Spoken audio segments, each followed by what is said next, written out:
Today's menu, chicharong bulaklak. Wow, sarap!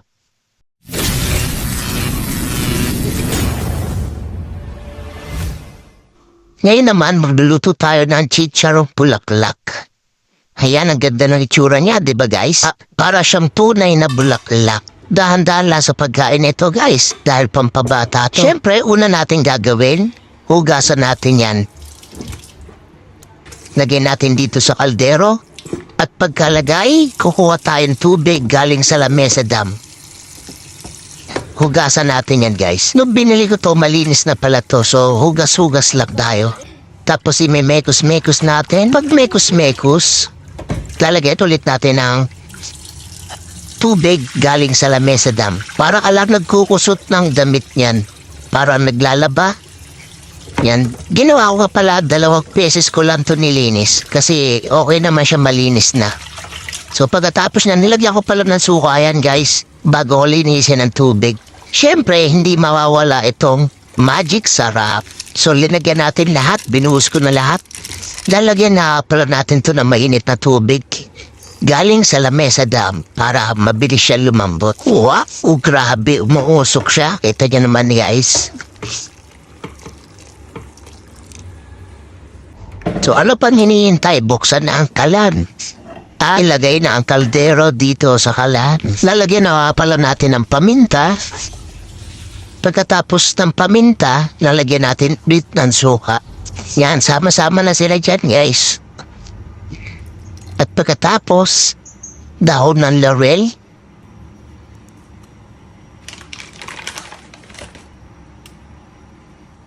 Nilagyan ko na rin pala ng luya to para hindi malansang ating bulaklak. Titingnan na natin siya kung malambot na. Ayan, diba? Ganda niya, guys. Di ko pala kasama. Nalagay ko pala to ng garlic powder. Yan, malambot na siya, guys. Hanguin na natin.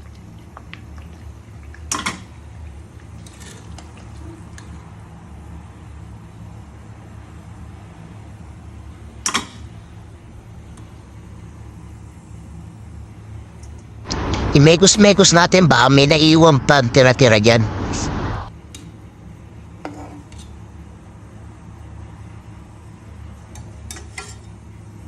Pagtapos nating hanguin, gugupit-gupitin natin siya. Kaya ako nga pala ito ginupit-gupit para yung pinakaloob niyan maluto, maubos yung mantiga niya. Kasi minsan pag hindi natin ginupit kaya pag naluto siya, mamantiga pa yung loob na paumay.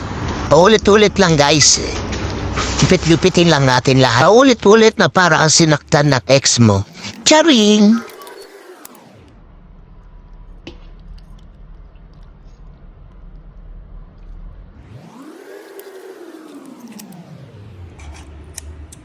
Pag natapos na natin gupitin, ibabalik natin to sa kawali na may pinagkuluan natin. Hintayin lang natin lumabas yung kanyang mantika. Tapos ayan na, lumabas na kanyang mantika. Nilagyan ko ulit ng bawang.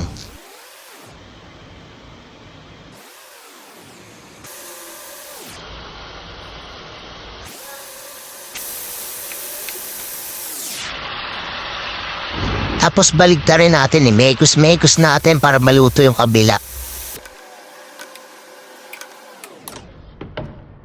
Ayan na guys, naluto na siya. Kita niyo naman.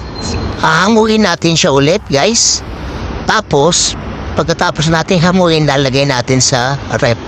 Palalamigin lang natin to ng konti. Pwede na yan mga 20 minutes tapos ipiprito natin siya ulit. Yan, nagmantika na siya guys. Tinransfer ko nga pala yan kaya nagbago yung kawali. Ayan guys, malapit na ang the moment of truth. Pagkatapos yan guys, gumawa na kayo ng sausawan kasi mapaparami kainin yan. Ayan guys ang sausawan. So sana guys, nagustuhan nyo to. Follow lang guys at saka love, heart. Yun, titikman na natin ang finished product. Sinausaw muna natin. Yan na guys, wow! Napakasarap! Yummy guys.